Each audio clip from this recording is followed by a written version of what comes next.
Hi, my name is Elle Billing. I am a chronically ill queer femme, and I'm tired. I'm here this episode and every episode to dig at the roots of our collective fatigue, explore ways to direct our care in compassionate and sustainable ways, and to harness creative expression to heal ourselves and to heal our world. Welcome to Hoorf, Radical Care in a Late Capitalist Hexscape.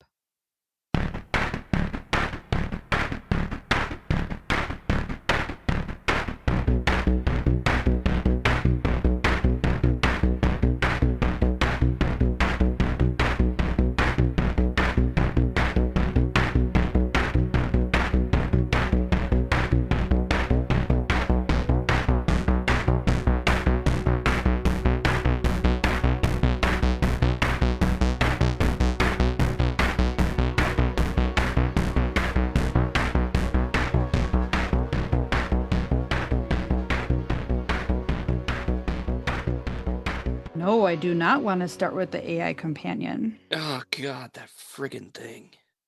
Yeah, pops up when I'm like, ah, and that's usually the face or the sound I make. Hi, it's us.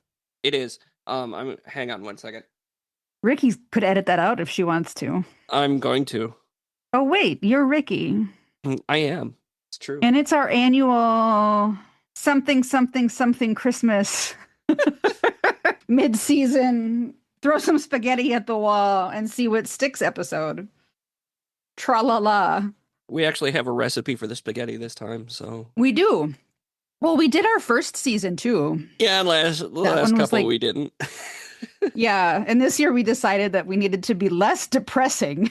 Oh, yes. Much less. So, it's good to see you. I'm sorry you can't see me. Yeah, it happens. But I'm adorable today. It's my fault anyway, so we'll get there. It really isn't. I didn't want to have Windows 11 on this laptop. So you're like, I can put Ubuntu on it. And then after doing so, we found out that this webcam on this laptop they've never figured out how to make it run on Linux. It's too new. Which makes it hard for me to record. And my other laptop that I had been using to record, because it does have a working webcam, had a weird little glitch in it, because it's one of those like pieces of tech that gets rescued from being e-waste. Yeah. And my brother tried to fix the glitch, and it got fixed so good that I can't use the computer at all. And he's like, oh, but I have webcams. I can give you a webcam. I couldn't go to my doctor's appointment in Fargo this week because the weather was so bad. I did telehealth instead. And then my brother was in a vehicle collision, and now he has no car, so he can't bring it to me either. Yeah. Like, it is just like, I can't even say a comedy of errors because none of this is actually funny. Like, I'm really worried about my brother. Yeah, that was the same phrase that was in my head, but like I wasn't laughing either, really, exactly. Yeah. It's not funny. No. It's annoying. Like, the chuckle is like, no. Yeah.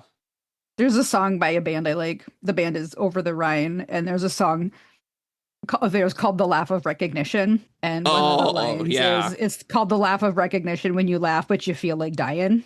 Oh, yeah. Mm-hmm. That's it. That's the thing. That's the thing. Yep. Oh, shoot. We went there. We weren't going to make this episode depressing. Son of a biscuit. Okay. So this episode, in our work notes, I have called the super secret episode. Because we prepped, but we didn't prep in our shared document. Yeah. That we use for all our prep. Because in the middle of the night, I got the idea, what if we each asked each other 3 secret questions? Which is like the opposite of how I prep for every other episode. Which is, I send the questions, like do an intake form. I do a bunch of like research on the guest. I send them my questions. I'm like, how do these sound? Is this what you want to talk about? Yeah. But I was like, what if you and I asked each other secret questions? With the understanding we're not gonna like make each other super uncomfortable. Like, we're not gonna be mean. Yeah. Like the whole idea was to be more spontaneous than usual. Right. So Because we have a relationship built on trust already. Like I don't have that with my other guests. yeah. So, so do you want to go first or do you want me to go first? Should we flip a coin? I Do don't I have have? a coin. I was just gonna say, do I have a coin? I'm holding a roll of tape right now as my fidget. Um, I Washi tape. I have a guitar pick. Does it have two distinct sides? One side is printed. It has a little Oh, rhinoceros on it. okay. See? And then the other side Yep. is not printed. So, Okay. Well, the other option was I have your set of dice. oh, Yeah. From D&D yeah, sitting here on your because I'm sitting at your desk. yeah. But I Um, think flipping a coin is probably easier uh, than trying to come up with dice-based rules. oh, that's easy. You're even, Oh, I'm odd. sorry, I screamed. There's a box under the desk and I banged my knees on it. Oh, yeah. Yeah, there's several boxes under there. Anyway, do you want to do the rhino side is heads and the not printed side is tails? Sure. Yep. Okay. Call it. Okay. Heads. It is tails. Okay. So I will start then. Okay. These are just in the order that I came up with them. So, Yep. That's what mine are into. what is one skill or area of knowledge that you want to develop in the future? This is any time frame. This doesn't have to be like a New Year's resolution or anything. It's just one thing that you want to learn either how to do or more about. Just in general, like not Yeah, necessarily artistically anything. related. Oh gosh, Anything. Yeah. there's so many. This was a terrible idea. Whose idea was this? Oh shit, it was mine. Because like I have three right off the top of my head. Oh shoot, now I have four. Okay, I could either explain one in depth or list four. Let's go one in depth. Okay. I want to learn how to do encaustic painting. That Are you familiar? Do you know what that is? I think you talked about this once before, like several years ago. I think we talked Yeah, about because like this. I tried it and it was really cool. I just don't have proper ventilation for it right now. Yeah, is that like the one? Encaustic is with hot wax. Yeah, that's what I thought it Um, was. and I'm trying to move my studio progress like over a period of time, slowly and sustainably over to more sustainable materials. So Yeah, I have been using primarily acrylic paints since I started in art because they're easy. They're like a really easy entry level. Like anybody can start with acrylics.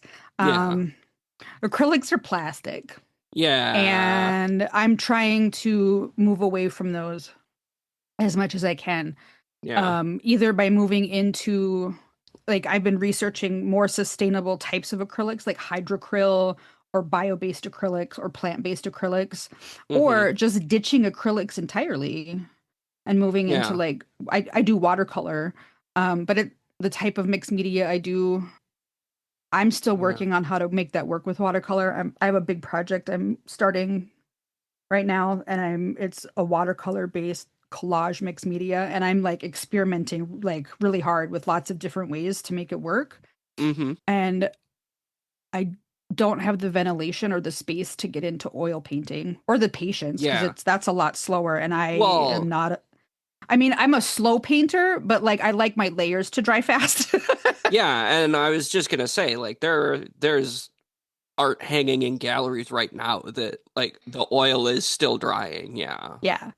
So in caustic you get to use layers and scrape back and I do a lot of scraping on Mm-hmm. wet paint but like with encaustic you can like scrape it back once it's hardened and you can use pigment sticks which are basically pure oil based pigments Uh-huh. so it's like a combination of sustainable materials but in a way that isn't the way I've played with them in the past. I like better than what oils offers me as far as work time. Yeah. And there is some cool stuff out there that people do with encaustics. And I like it because you can still layer that mixed media stuff in there, Yeah. which is like I'm huge like I'm really big into like using vintage paper and like natural fibers and stuff. And that's what I did the first time I tried it. I layered in pieces of fabric and paper and other cool stuff. And I would like to get into that. Yeah, and not giving up what I think is like a signature of your style as well, is like that sort of layering is just kind of the thing that you do. If you didn't do that, I don't think it would quite be the same work that you've been evolving over the last several years. Right. And so that's artistically, that's something I would like to get into. Yeah. And I've even thought that maybe this watercolor project that I've been trying to wrap my head around, because the reason I picked watercolors is because the two companies I want to buy paint from use earth-based pigments or Mm-hmm. pigments and soil to make their paint. I've been thinking maybe I just need to get raw pigment Yeah. and just do it encaustically. Huh. But I've already pitched the project to several grant funders Uh-huh. a certain way. And I don't know if I can change like Yeah. how much, like I'm waiting to hear back from several funders and I don't know how much I'm allowed to change the proposal. And Mm-hmm. I like working with watercolor and I want to bone up my watercolor skills anyway. And the development sketches that I've come up with, I really like the direction I'm going with it in watercolor. So I want to kind of see that through Yeah. anyway. Yeah. But I also feel like there's some place I can go with it with encaustics as well. That said, it is Mm-hmm. too hot in North Dakota in the summer to play with hot wax. Yeah. Yeah. It gets gross out there. So, yeah, so that's my long answer. Interesting. So, my first question for you Mm-hmm. is what was your most favorite creative success this year? That's a good.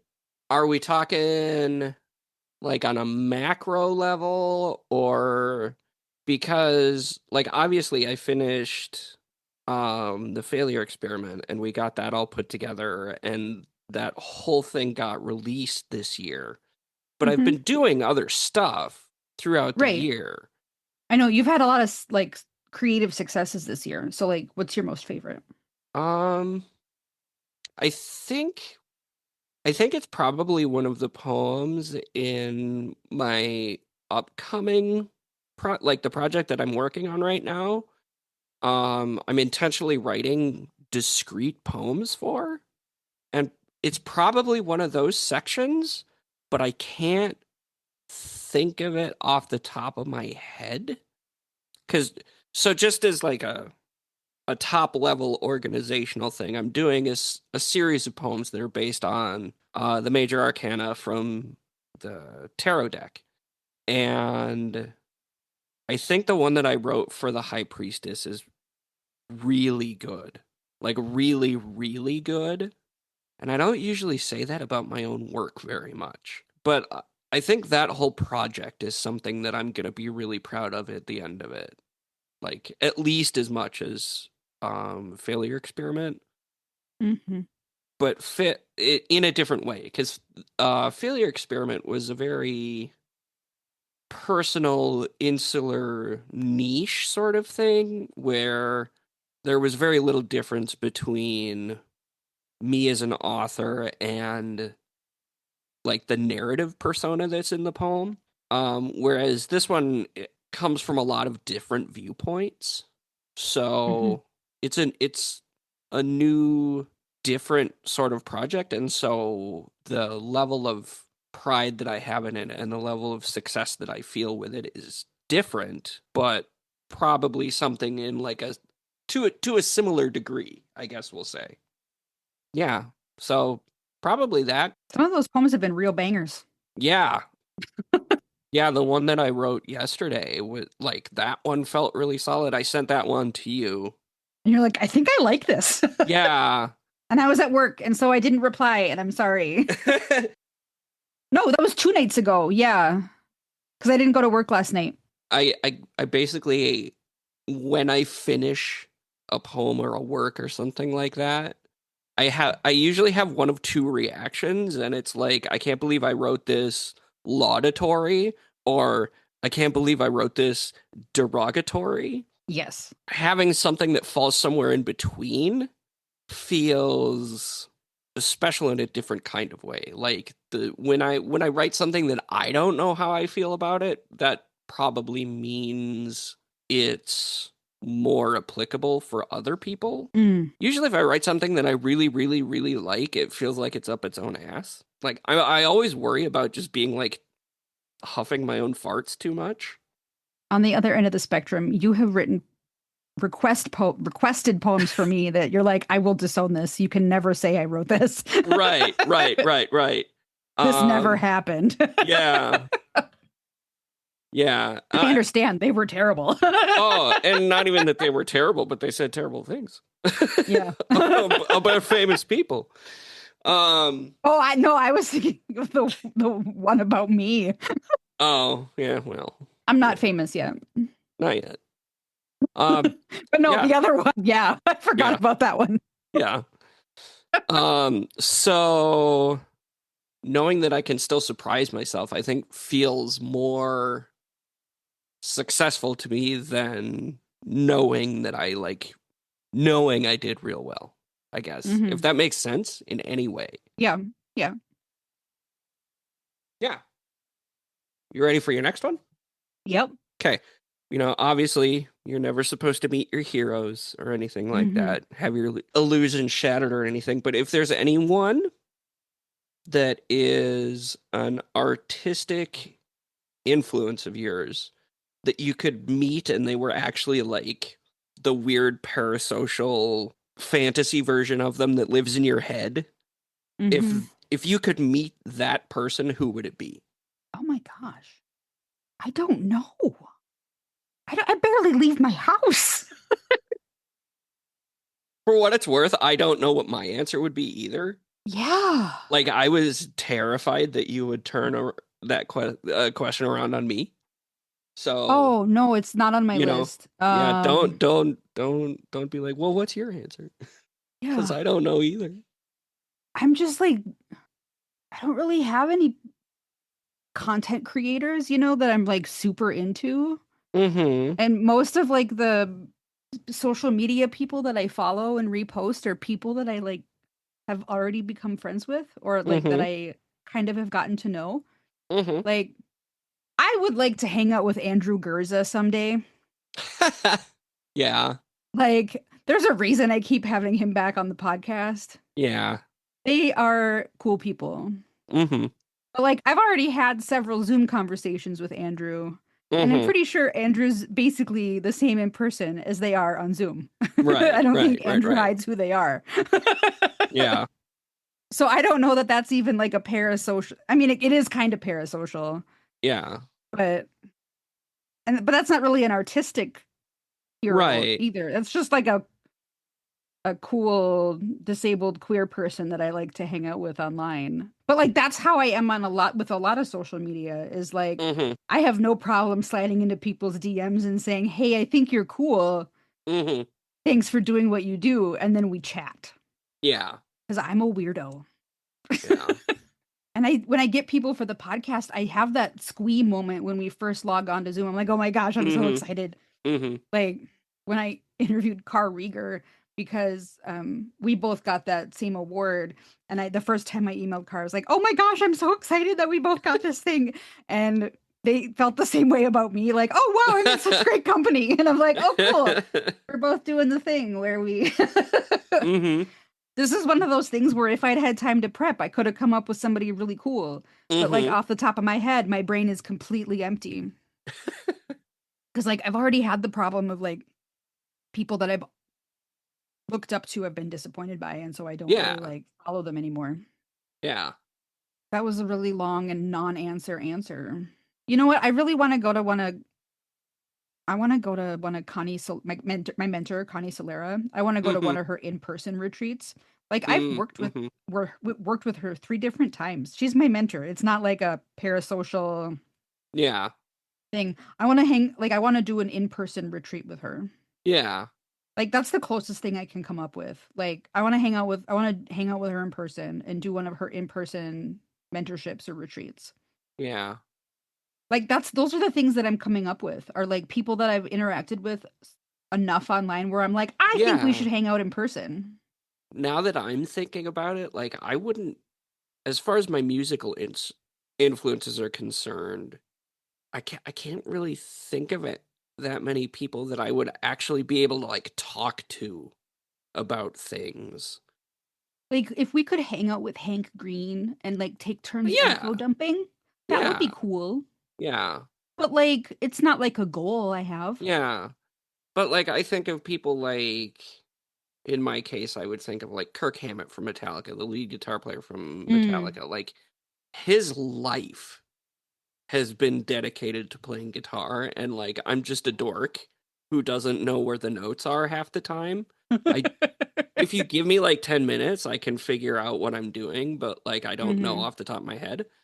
Or like Alessandra Cortini, who does a lot of the synth programming and ambient stuff for Nine Inch Nails, and he has his own like solo career too. Like Mhm. I would like to like talk to him, but I think his level of knowledge is at a point like I don't even know that we would connect. Mhm. I don't think I could talk shop with people like that, as cool as that would be. And so like yeah, I would probably aim toward someone that I've actually interacted with a little more and isn't like who isn't necessarily that foreign to me. Yeah.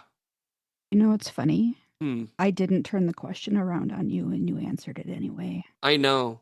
I did anyway because I thought I started thinking about it.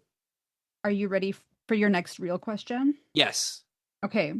So I wrote these questions down when I thought of them, and I thought of all of them on the same night. Mm-hmm. And this is background for why this question is on here, because this was inspired by something you said in our group text with my sister and her husband. Okay. Okay. If you could start your own religion, what would it be? Because there was that one night in the group text when you said you were starting your own religion. Yeah. Yeah. Um, I'm actually thinking really seriously about this. Hang on. I can see that on your face. And I was gonna say, you can have a serious answer. You don't have to Mm-hmm. answer funny like we were in the group text.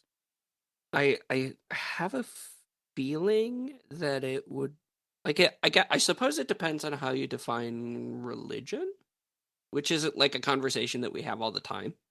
Mm-hmm. Um, but I think it would be less of like a metaphysical cosmic sort of thing and more of like a set of humanist morals and ethics, I guess. Mm-hmm. Um because like obviously they're the big ones of like don't hurt anyone, don't kill anyone, don't take someone else's personal property, things like that. But like I don't feel like that needs to come from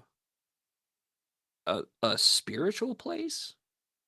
Mm-hmm. I feel like those things are different, and a lot of religion, quote unquote religions, have a tendency to combine those things to like align them into both an explanation for the universe and a way of living.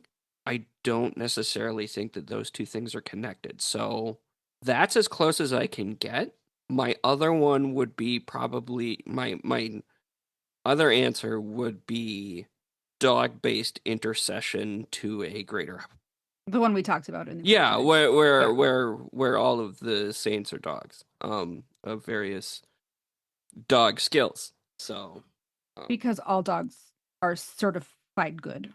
oh yeah, like all dogs are Yeah. holy, Yes. even the little ratty yippy bitey ones. Dog-based intercession. Yep. Which makes Yeah. sense since the the mascot for our podcast is Saint Winkus of Well, Buttsville. yeah, yeah. That was the thing, and her cousin Nero is the patron saint of explosive shits. Yep. There, Yep. things like that. So when you got tummy trouble, you pray to Saint Nero. Yeah. So there's like the serious answer and the silly answer, and I'm honestly not sure which one of them I would actually prefer to be real, I guess. Yeah. So, I understand. Thank you for your answer. hmm You ready for yours? Your last Yes. one. Yep. We've been friends for a long time.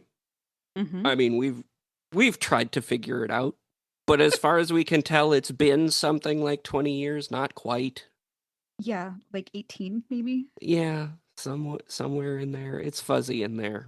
Anyway, what is something that you think would still surprise me about you?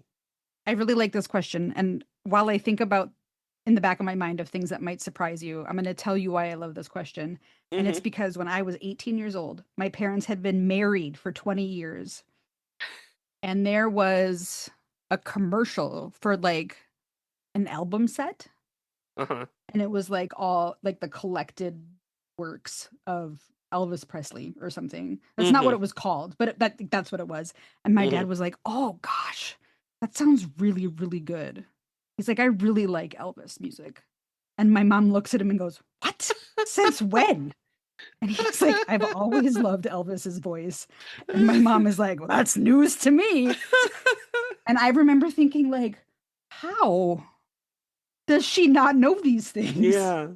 And my mom's like, "Oh, well, part of being in a relationship with someone is always being surprised by new things you learn about them." And I was like, Yeah. "Is it really?" But you know what? I live with my parents now, and they've been married for 42 years. Uh-huh. And I still look at them and go, "How do they not know these things about each other?" Mm-hmm. Like it's, Mm-hmm. like there are just things that Mm-hmm. just like it never came up. Well, and now with my mom having dementia, she gets to be surprised all the time. About things, my dad can tell her things that they've done together or like things Mm-hmm. that he'll tell a story and she won't remember it from the time before. And Yeah. so that's a different dynamic, but Yeah. she thinks he's the cutest person in the world and I love that. Yeah. So something that would surprise you about me. I know. I got a good one when I got you to be quiet for a little bit. Yeah, no kidding. Like I'm just racking my brain like, well, what was the most embarrassing thing that ever happened to me? And I don't even know because like I don't really get embarrassed around you anymore. Yeah. So like even telling you an embarrassing story wouldn't be embarrassing, right? So like something about me that would surprise you. I love barbecue sauce and I like barbecue potato chips, but I did not like barbecue potato chips until I was sick with influenza one time and a couch surfer was staying at our house. This was when I was still Mm-hmm. married. Mm-hmm. And I ordered the burger, fry, and pie from Idaho Joe's because I Mm-hmm. needed comfort. I needed comfort food, and I ordered it with barbecue sauce. And it came, and it didn't have like we. I like ordered it, and my husband picked it up for me and brought it home, and it didn't have barbecue sauce on it, and we didn't have any barbecue sauce at home because like we didn't Mm-hmm. ever cook anything that needed it, and I was so disappointed.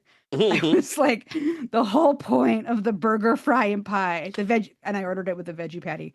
The whole point of the burger, fry, and pie was so I could have like barbecue sauce. Yeah. Like, I was just Yeah. distraught. Like, which is like a very silly thing to be distressed over, but like I was sad. I mean, you were already in a I place, was already so very ill. yeah. So the next day, our couch surfer, who was just this really, really wild guy from Germany, who was Mm-hmm. ended up breaking his arm in two places while base jumping while he was staying with us. That He, bridge, I tell you. oh my gosh, that whole experience with that base jumper was wild. He had been riding a bike, right? But because he broke his arm, he couldn't ride a bike anymore. He walked to the grocery store and came back with like a gallon of mango orange juice for me and a bag of barbecue potato chips Huh. because he knew I needed vitamin C and he knew I was Uh-huh. sad about the barbecue sauce. Yeah. And I was like so touched that he would, while he's high on like Oxy, walk to the grocery store and buy these things for me that Mm-hmm. I sat and ate the whole bag of barbecue potato chips that at the beginning I didn't even like, but by the end Huh. I liked them. So like my people pleasing This probably doesn't surprise you now I get to the end. My people pleasing is the reason I like barbecue potato chips. So I get to the punchline and it's not a surprising story anymore. Honestly, though, like, every time you tell a couch surfing story, I forget that you guys did that for such a long time. Yeah. Like we had somebody stay with us pretty consistently almost every week for like 4 years. Yeah, and like every time you tell one of those stories, it's different. Like it's a different person. Yeah. We did So, have some repeat people who stayed with yeah. us, but that guy had stories. You think, I mean, that's probably the tamest story he could probably Yeah. tell from his experiences was the time that he bought us mango juice and potato chips. Yeah. But he, like, so he had been base jumping and jumped off the bridge, which is in between two counties. And so Yeah. his friends took him to one ER where they, like, sort of treated him, but like not fully. And Mm-hmm. then a few days later, he had to go to a different hospital to get treated, and they didn't want to treat him because he was not from the U.S. and they were worried they wouldn't get paid, even though he had traveler's insurance. Mm-hmm. So by the time he found a doctor to treat his arm, they had to re-break it to set Yeah. it. Yeah. Yeah, it was wild. He ended up having to go back to Germany to get surgery on his arm. And I bet it was a lot cheaper there. Probably. All right, are you ready for your last Yes. question? Okay, Yes. this is inspired by recent. Oh, this is ripped from the headlines. Inspired by recent events. Okay. See, you got me good when I'm like dead quiet, and I know I got you good when you have to back up from the microphone so you don't cackle directly into it. Yep. What is your color of the year for 2026? Oh, Jesus. So the way that I understand Pantone's color of the year is it's literally just paint marketing. They're just trying to sell more of one specific color. It does end up influencing Right. Like so many people are like, "Oh, this year's forest green, and so we need to not buy just forest paint though, green." because Yeah. like wedding colors Right. too. Like, Right. and so it filters into things like those Azazi where you got your bridesmaid dress for Katie's wedding. Mm-hmm. Like they end up adding an entire Uh-huh. section of like cloud dance. Yeah. The LaCroix of the LaCroix of whites. But I'm not about that. I'm not Yeah. about new for the sake of new. So I would probably just pick what is generally my favorite color, which is like a wine or burgundy red. Mm-hmm. It's the color of my favorite guitar.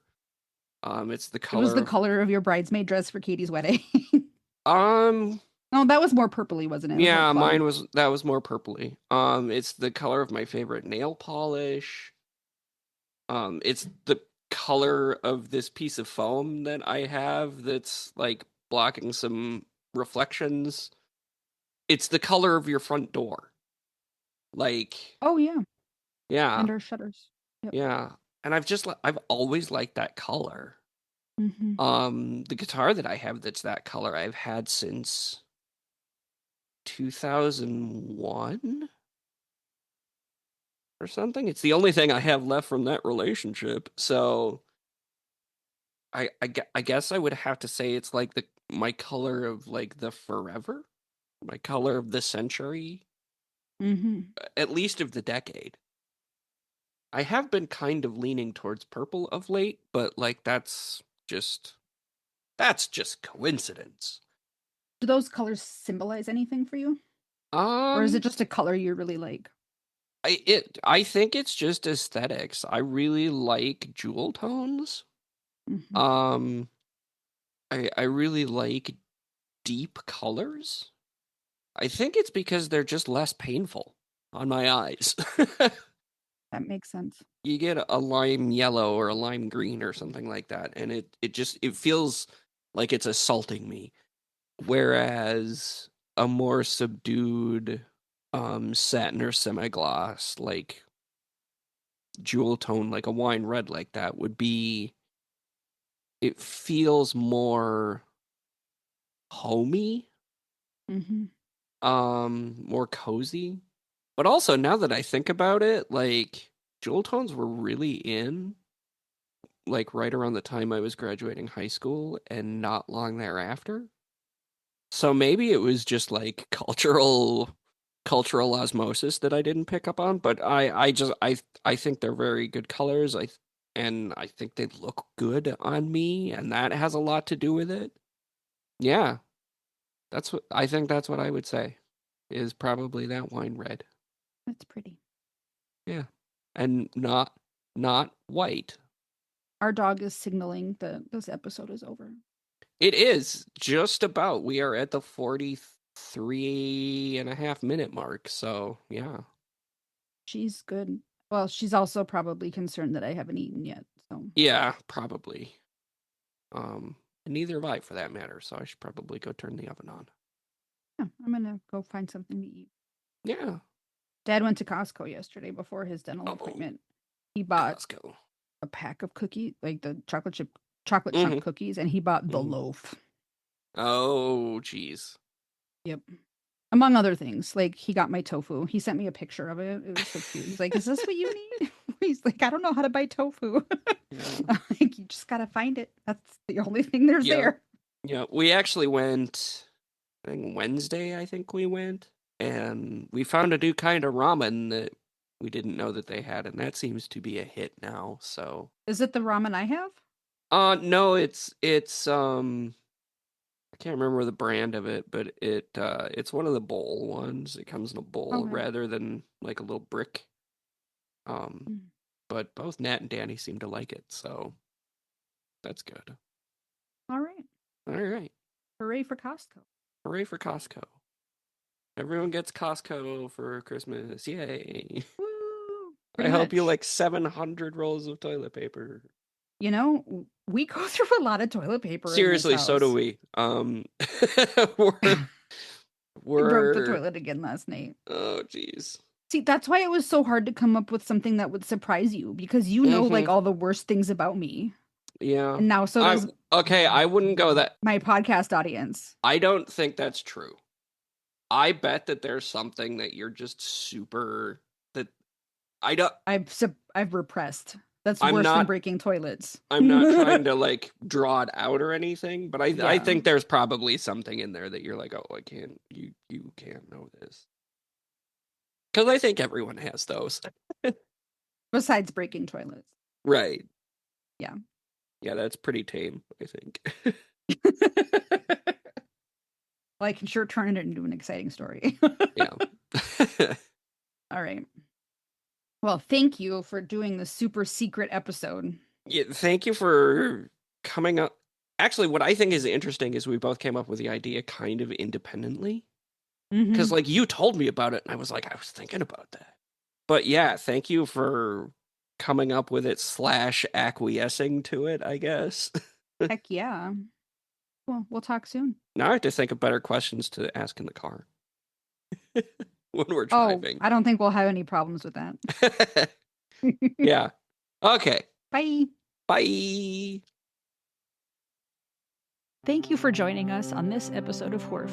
To get the complete show notes and all the links mentioned on today's episode, or to get a full transcript of the episode, visit hoorfpodcast.com. Join the blessed herd of St. Winkus.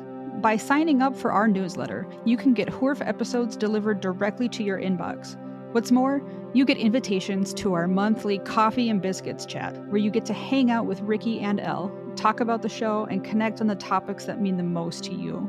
You can sign up for that at hoorfpodcast.com. If you become a patron for only $3 a month, you can support the creation of this podcast, help pay my editor, and join a community of caregivers out here just doing our best. Thank you again for joining me, Elle Billing, the chronically ill queer femme who is very tired, on this episode of Hoorf. Until next time, be excellent to each other.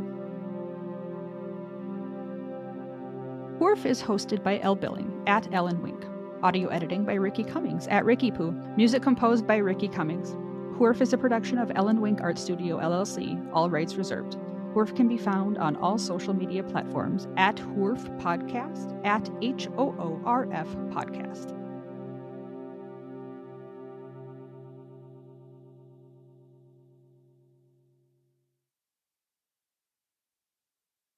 Hey everyone, it's Ricki. I totally forgot that we didn't actually say Merry Christmas or Happy Holidays or anything like that. So, Merry Christmas and Happy Holidays and stuff like that.